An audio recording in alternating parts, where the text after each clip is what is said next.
Alright, this is Circle of Life for game number 2 of our first semifinal. In the bottom right corner, wearing blue, your Zerg player. He's down 0-1. Needs to win this game in order to bring it back to game number 3. It is Erik. Trya. And in the top left-hand corner, playing as Yellow Protoss, who knows how to make thirds and is kind of terrifying, it is Arthur. He's absolutely terrifying. If I had to go up against Arthur, I would pee myself. I would need. I would just like send my first six probes out and cross my fingers. Like, come on, you can do this. See if he knows what to do against the worker rush.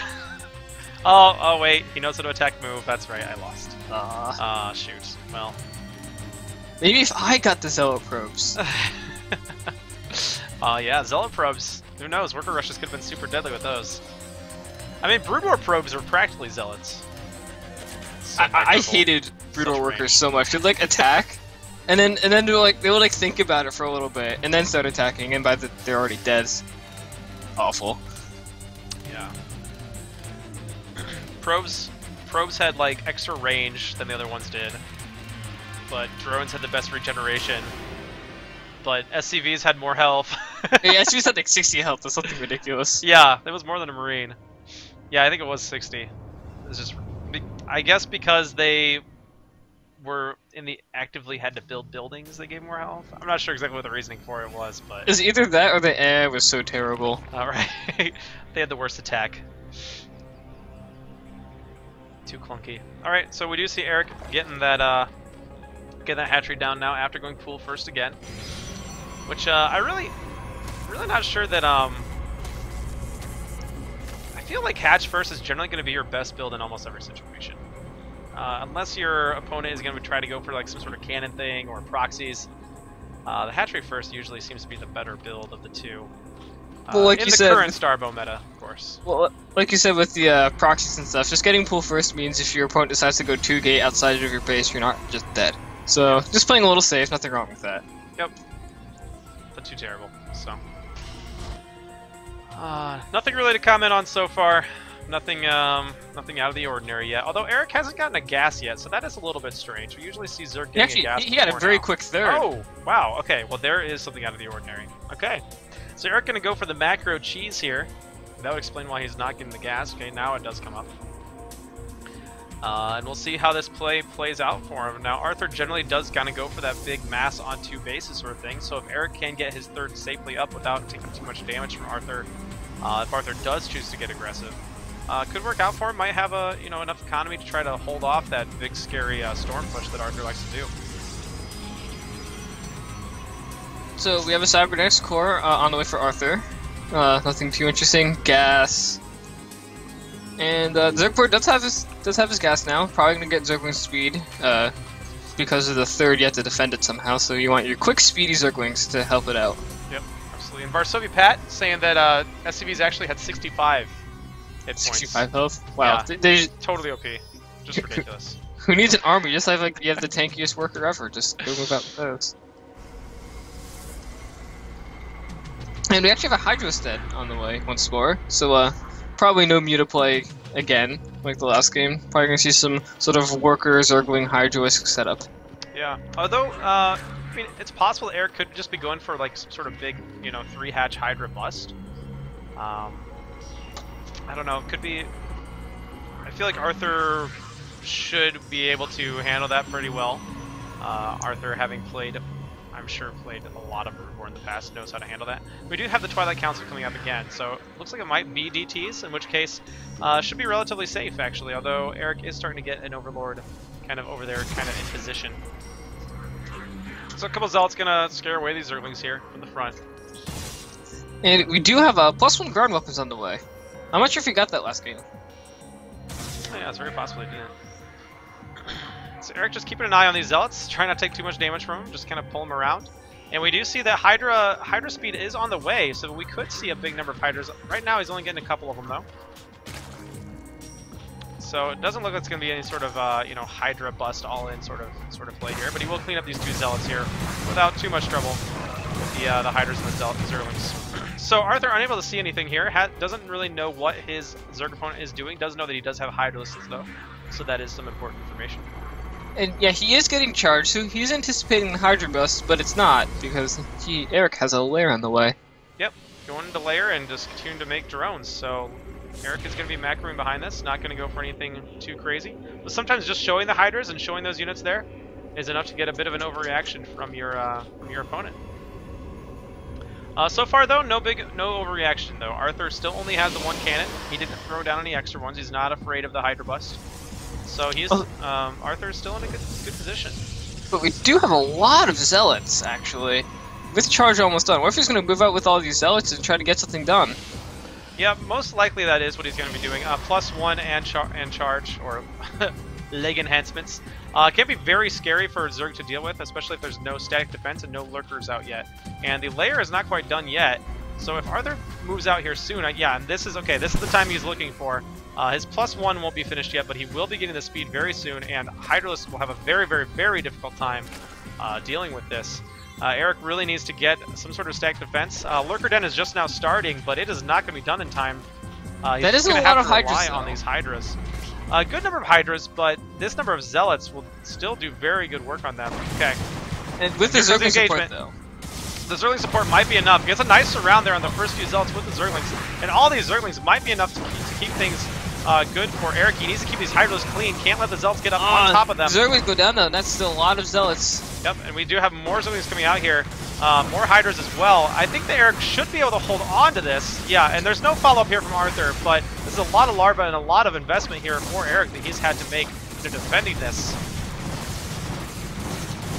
And, okay, the last couple Zealots will finally go down here, but that was a lot of units that Erik had to invest into that, and the resources lost is favoring the Protest player right now. Not by a whole lot, though. Only 200, so nothing big swingy, just a little bit of an edge. Yep, but Erik does have that better economy with those 3 bases, so that should still be okay. Should have a relatively even game still after this. We do see that natural gas has now come up for Arthur. Only has 2 probes in it, though. 3 in the main. It's also going to get a cannon in the main mineral line, as well as the natural. Just wanted to be very safe. Arthur does a very good job of trying to stay safe against everything while he stays on 2 bases. But in the meantime, just not a whole lot of units here for Arthur, so... Storm is almost done, though, and the Robo is on the way just now, so... Actually, it's about to finish. Yeah. And we do have a few Lurkers on the way. Those must be getting morphed back home. Ooh, we have a Warp Prism. Probably gonna see some sort of Zealot drop you outside the map, see what it can get done, and the Worker Contain has begun, starting to pick off this fort. It should probably go down. Yep. And now, does he have the Observatory? We do see the Robo with the Warp Prism coming out, but I don't think it's Observatory even on the way, actually. So these Lurkers are gonna be undetected for a very long time. Okay, so we do have 2 Templar and 2 Zealots here for this Storm drop, which could get a lot of damage done here. We do actually have a Spore Crawler in the 3rd, along with 1 Spine. But should be able to get the drop down and do quite a bit. Erik will have to pull back these drones really quickly. Yeah, nothing in the main, though. And Spire is almost halfway done. Yeah, nothing in the natural either. But there are defenses right here, and that's where Arthur's going to be going. So that is fortunate for Erik that Arthur will be looking for the drop. The only place where he has any static defenses. So here comes a Warp Prism. Gonna go ahead and drop the Zealot first. Storm! There's that is storms. Oh, and he gets all of the drones nice pretty much. Oh no, actually quite a few drones do survive. And the Spine Crawler should be able to clean up these Zealots here. So overall, not too bad. We look at the total workers killed. It was only 6 here for Arthur, so could have been a lot worse. Arthur's Storm drop doesn't accomplish too much. Does still have 1 High Templar in that Prism though. But that Prism is very, very weak. 9 total health. In the meantime, he has they're always lost the waiting Forge. for it. Now we do have 1 Observer out here, and we do see that Arthur has started switching to that Dragoon production. He's getting the Singularity charge for the Dragoon range, and Erik's going to take a 4th. This is a really nice Lurker spread. This can be really difficult to break. Yeah, that is beautiful. Yeah, like 1 Storm, 1 Worker. That's not quite what you're looking for. Yeah. This could take Arthur quite a while to break out of this. In the meantime, Erik is going to try to get that 4th. If Erik can get enough of an economy churning... those Lurkers are a little bit too close to each other. Oh! That Lurker almost defended himself. The Zealot and the Lurker died at the same time. Now, here's something interesting. Spawn Brutaling is almost done. Oh, wow. Yeah. This could I'm be assuming... really cool. Spawn Brooding for the Templar. Yeah, that's the Templar. But I believe Spawn Brooding works for... No, not on Dragoons. Dragoons are mechanical. Yeah, well, actually, maybe it does work on Dragoons because there's a biological thing in it. I think it's robotic that it doesn't work on. Ah, okay. It's some sort of weird rule in Brood War, and I think that they've copied them over. So even though like tanks are technically mechanical, you can still be spawned. Yeah, you can still hit tanks. So I believe it's robotic because I don't think you can hit Reapers then. Yeah, it has to have some sort of biological component to it. So like the only things that can't be spawn brooding, I think, are reavers and probes, and maybe a couple other units. But overall, now here comes a huge push out here from Arthur, and looks like Erik is going to go for the counter here. Only two cannons at the front. These lings are going to be going, and we might have a bit of a race here. Now we have some lurkers morphing at the front, but these are not going to finish in time for Erik. At the natural, there's a lot of works. A few might be able to finish, but all over this Protoss army. Some of these lurkers might just finish in time. Now there should be an observer here with the army, though. Oh, nope, they might not wind actually. Up getting canceled. No, need a burrow. The lurkers don't even burrow. Really unfortunate. Oh, this on the middle though. Burrow. They're gonna try to just run these lurkers away. Just Erik not quite able to multitask and keep an eye on the greatest fire is almost done. Yeah, but will it even be able to finish here? It might get taken out here relatively quickly. Now, it looks like everything in the Protoss base was cleaned up here. Arthur was able to take all that down, and so now he's going to be in a really good position because the hive has gone down. Erik no longer having the hive, trying to save his base. Going to lose the lurker den, losing so many drones here. He's going to lose all of his tech. Look at the third though. That is a lot of spine crawlers. Oh wow, that is. Although the Zealots don't care, they're just gonna try to run on by, but nope, they turn around. Those lurkers need a burrow. Okay, he does get the burrow down now. All right, the observer does go down, so there's no observer with this army anymore. He's gonna actually try to storm these eggs. Okay, and we do have to cancel now going down. So Erik gonna try to make it work. Now we do see that Arthur, he is still stuck on 2 bases. Oh, there's a Dark Templar. Instantly gets eviscerated, but it does take out 1 spine crawler. Oh, up here, the third? Yeah. This lurker! Oh no, lurker! Lurker, no! Run away! Oh, he dies. Very sad. So, might not have been the best decision for Erik to go with his entire army. Oh no, all these lurkers in the main! No. Ooh, that is really brutal. That, unburrowed. And Erik just kind of not able to keep his focus on everything that he needs to keep his focus on at the same time. Losing a lot of lurkers unnecessarily. Not quite able to get that lurker defense up here at the natural in time before that huge army came through. And looks like the trade scenario that he went for just did not pay off for him.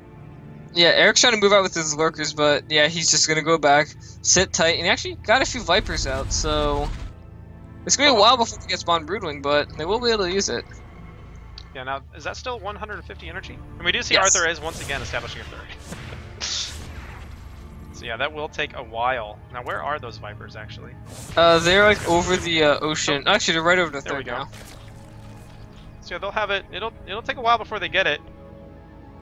But this Protoss army is just so huge. Even if you got all of the Templar, well, even if you'd only be able to get 3 of the Templar with 3 Vipers. There'd still be so much storm left over. That is true, and look at the supply. One each. We do have a nice early run by though here, cleaning up a lot of the look at that. Here for... They turn around. Yeah, and oh, that's because of big army at the front. Okay, a lot of Dragoon damage there. Although you don't want to just walk your army down into those lurkers in that nice defended choke, but the lurkers do move back, so... Lurkers actually move back to the spine crawlers here. Gonna try to hold on to this base as long as he can, is Erik. And the storm goes down, and... Nothing dies. Nothing dies, because he doesn't actually have an observer here with this army. So he's gonna have to rely on the storms or take down the lurkers. Well, he has a lot of storm in his army. Yeah, that's absolutely true. And a nice job of being very meticulous, moving very slowly here. So here come the Spawn Broodlings, does take down a few Templar. It's always nice. So a little bit less storm here, but still a lot. And these Dragoons actually can just take down this Hatcher without even having to engage the lurkers and the spine crawlers now. Yeah, this might be he does have a 4th with a few workers, but 120 supply. The 35. Yeah, we've got 12 drones to 19 probes in this game. But the Army Supply tells a story here in this game. 101 to 20 is pretty tough. And Eric's going to go ahead and try to rebuild his hatchery. Well, give him credit. He doesn't give up. Okay, and there's how he cancels again. Alright, and this should be enough here for Arthur. Spawn cars are going to be able to clean it up. Vipers are like floating ducks. You can't do a whole lot right now. And there's a GG. Arthur is victorious and takes the series 2-0. He'll be moving on to the finals.